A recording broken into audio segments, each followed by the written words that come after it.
इस वक्त की एक और बड़ी खबर आपको बता दें, जम्मू कश्मीर से आ रही है, जहां पर पाकिस्तान की ओर से लगातार सीज फायर का उल्लंघन किया जा रहा है और इस फायरिंग में सेना के एक जवान के शहीद होने की खबर आई है, जबकि इस हमले में एक 9 साल की बच्ची की भी मौत की खबर है। पाकिस्तान की तरफ से हुई इस फायरिंग का मुंहतोड़ जवाब भारतीय सेना ने दिया है। आज सुबह से ही एलओसी से सटे पुंछ सेक्टर के बालाकोट इलाके में और राजौरी के मंजाकोट एरिया में पाकिस्तान की तरफ से गोलीबारी की जा रही थी। इस दौरान मेंढर के बालाकोट सेक्टर में बंकर पर मोर्टार गिरने से सैनिक मुदासर शहीद हो गए। वहीं सेना का एक जवान घायल हुआ है। इस गोलीबारी में राजौरी के मंजाकोट इलाके में सईदा नाम की 9 साल की बच्ची की भी मौत हो गई है। वहीं एक महिला बुरी तरह से जख्मी हो गई है, जिसे अस्पताल ले जाया गया है।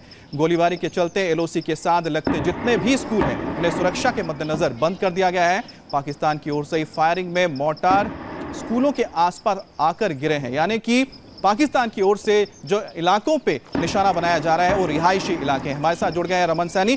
रमन, ये बताइए कि ये वही इलाका है बालाकोट का जहां पर कुछ दिन पहले नसीर शहीद हुए थे सेना के जवान, और आज भारत का एक और जवान शहीद हो गया मुझसे। सुबह 7:30 बजे से ही पाकिस्तान की तरफ से अनायास फायरिंग की शुरुआत हुई है और सैन्य ठिकानों के साथ साथ जो रिहायशी इलाके हैं उनको सीधे तौर पर निशाना बनाया जा रहा है।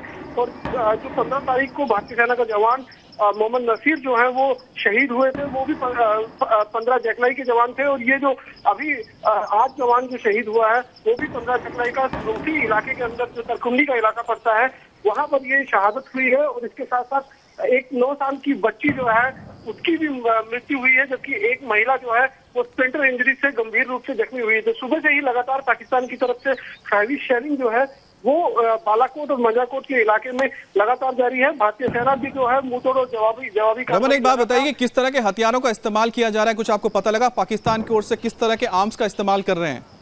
जिस तरह के धमाके और हैवी शेलिंग की खबरें जो आ रही हैं उसके मुताबिक पाकिस्तान 81 mm और 120 mm जो मीडियम आर्टिलरी के फायरिंग हथियार होते हैं उस तरह के हथियारों का इस्तेमाल किया जा रहा है, क्योंकि लॉन्ग रेंज ये 120 mm मोटार जो है वो लॉन्ग रेंज तकरीबन 11 किलोमीटर की इसकी रेंज है। इस तरह के हथियारों का इस्तेमाल पाकिस्तान की तरफ से पहले भी किया गया है और आज भी इसी तरह के हथियारों का इस्तेमाल करते हुए हैवी शेलिंग। कुछ ये पता लग पाया कि भारतीय जो सेना है वो किस तरह के हथियारों का इस्तेमाल कर रही है जवाब देने के लिए? जैसे कि जो सुबह भारतीय सेना के प्रवक्ता ने जो प्रेस रिलीज जारी की थी उन्होंने कहा था सेम कैलिबर वेपन, जिस तरह से पाकिस्तान जिस तरह के हथियारों को इस्तेमाल कर रहा है उसी तरह के हथियारों का इस्तेमाल भारतीय सेना भी कर रहा है। यानी कि जो 120 mm जैसे मीडियम आर्टिलरी के फायरिंग है वो भारतीय सेना की तरफ से भी किए जा रहे हैं। साथ साथ में 82 mm का मोटार जो है भारतीय सेना का उसका भी इस्तेमाल लगातार कर रहा है। साथ साथ में जो ऑटोमेटिक वेपन मशीन रमन, क्या जो इलाके हैं, जो सरहदी इलाके हैं जहाँ पर लगातार ये फायरिंग हो रही है, क्या वहाँ से लोगों को हटाने का काम भी शुरू हो गया है? जी देखिए, पुलिस ने जो जिला प्रशासन है उन्होंने एक एडवाइजरी जारी की है, क्योंकि अनायास फायरिंग शुरू हुई है तो फायरिंग के दौरान में वहां से रिहेबिलिटेट करना लोगों को बेहद ज्यादा मुश्किल है। इसलिए एक एडवाइजरी जारी की गई है कि लोग अपने घरों के अंदर ही बने रहें और सुरक्षा को देखते हुए जितने भी स्कूल लाइन ऑफ कंट्रोल के आसपास में जो राजौरी का मंजाकोट का इलाका और बालाकोट का इलाका है वहां पर अगले आदेश तक बंद कर दिए गए। रमन, आप कुछ दिन पहले इसी इलाके में रिपोर्ट कर रहे थे जब आपने बताया था किस तरह से भारतीय जवानों ने, भारतीय सेना ने पाकिस्तान के बंकर्स को उड़ा दिया था, जिसमें काफी नुकसान भी हुआ था। शायद क्या उसी का बदला लेने के लिए लगातार हम देख रहे हैं कि बालाकोट इलाके में भारतीय सेना की चौकियों को निशाना बनाया जा, जिसमें आज एक और देश का जवान शहीद हो गया है, मुदस्सर अहमद। जी देखिए, जिस तरह की खबरें आ रही हैं उसके मुताबिक 15 तारीख को जो मोहम्मद नसीर 15 जकलाई के जवान थे वो उनकी शहादत हुई थी। और उसके बाद पाकिस्तान ने कल एक आरोप लगाया है कि भारतीय सेना ने जो है वो हमला करते हुए, मतलब पराक्रम दिखाते हुए कुछ 4 जवानों की खबरें जो पाकिस्तान क्लेम कर रहा है कि 4 जवानों को उनके जो एक कॉन्वॉय के अंदर जा रहे थे उनको निशाना बनाया है और उनकी मौत हुई है। और उसी के बदले के रूप में पाकिस्तान की तरफ से ये फायरिंग जो है आज सुबह 7:30 बजे से शुरू हुई है, जो अभी भी लगातार पूरे इलाके में फायरिंग हो रही है और पाकिस्तानी गोलों से वो पूरा इलाका दहल रहा है। लोग दहशत में हैं, लोग काफी डरे हुए हैं, क्योंकि जिस तरह से फायरिंग जो है बड़े हथियारों का इस्तेमाल हो रहा है उससे नुकसान होने के अंदेशा जो है वो काफी ज्यादा होता है। फिलहाल लोग जो है वो अपने घरों में दुबके हुए हैं और वहां पर पूरी एक किस्म से सिविल कर्फ्यू का जैसा माहौल बन चुका है। सड़कों पर लोग पूरी तरह से नदारत हैं। रमन, ये बात बताइए कि जिस इलाके में लगातार ये फायरिंग हो रही है वहां से कुछ आसपास कोई हाईवे भी गुजरता है? क्या कोशिश ये हो रही है कुछ कि हाईवे को निशाना बनाया जाए, या फिर सिर्फ यहाँ पर टारगेट रिहायशी इलाके हैं और पर्टिकुलरली यानी कि निशाने पर भारतीय चौकियां हैं?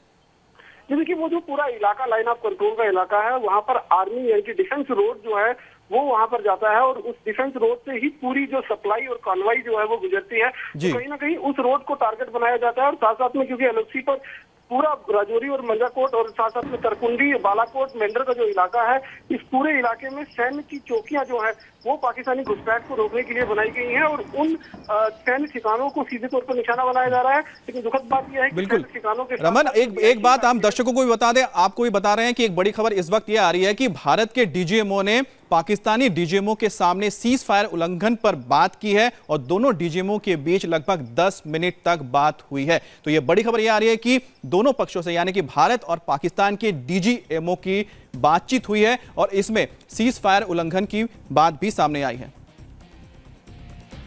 हम बात करेंगे हमारे संवाददाता मनीष प्रसाद से। मनीष, इस बातचीत में और क्या बात सामने आई है? देखिए, दो बड़ी खबरें हैं। सबसे पहली तरह से पाकिस्तान की तरफ से वायलेशन हो रहा था, उसका जवाबी कार्रवाई देते हुए भारतीय सेना ने 5-4 पाकिस्तानी जवान जो हैं उनको मार गिराया और डीजीएमओ पाकिस्तान के जो हैं उन्होंने आज सुबह 10:30 पर करीबन 10 मिनट तक भारतीय सेना के जनरल भट्ट से बात की और लगातार फायरिंग आई है। भारतीय सेना के डीजीएमओ ने बिल्कुल साफ तौर पर वायलेशन कर रहा है, पाकिस्तान पोस्टों को निशाना बनाया है जिसमें हमारे जवान लगातार शहीद हो रहे हैं, यहाँ तक कि वो जो सिविल एरियाज हैं उनको टारगेट कर रहा है। इसके लिए पाकिस्तान को ये रोकना पड़ेगा अगर वो शांति चाहता है तो।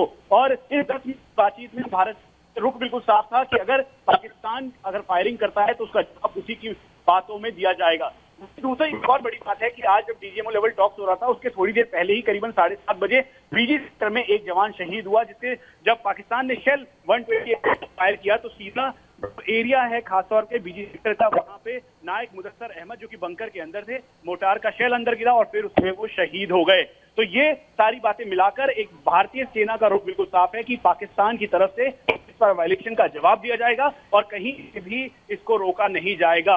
वहीं अतिमुख्याम एरिया जो है जहां पे पाकिस्तानी डीजीएमओ ने कहा जहां पर पाकिस्तानी सेना के 4 जवान उनके मारे गए हैं भारतीय सेना की गोलीबारी में, उस एरिया को बताते हुए उन्होंने कहा कि ये दरअसल भारतीय एरिया का जो केरन एरिया है, जो कुपवाड़ा का केरन इलाका है, उसके ठीक सामने का एरिया पड़ता है। और हमें ये बता दें कि पिछले दिन लगातार इसी जगह पर पाकिस्तान इसका वायलेशन किया था, जिसकी वजह से जो सिविल एरिया टारगेट किए गए थे उसके साथ साथ जो पोस्ट है उनको निशाना बनाया गया था। इसीलिए भारतीय सेना ने अग्रेसिव ऑपरेशन लॉन्च।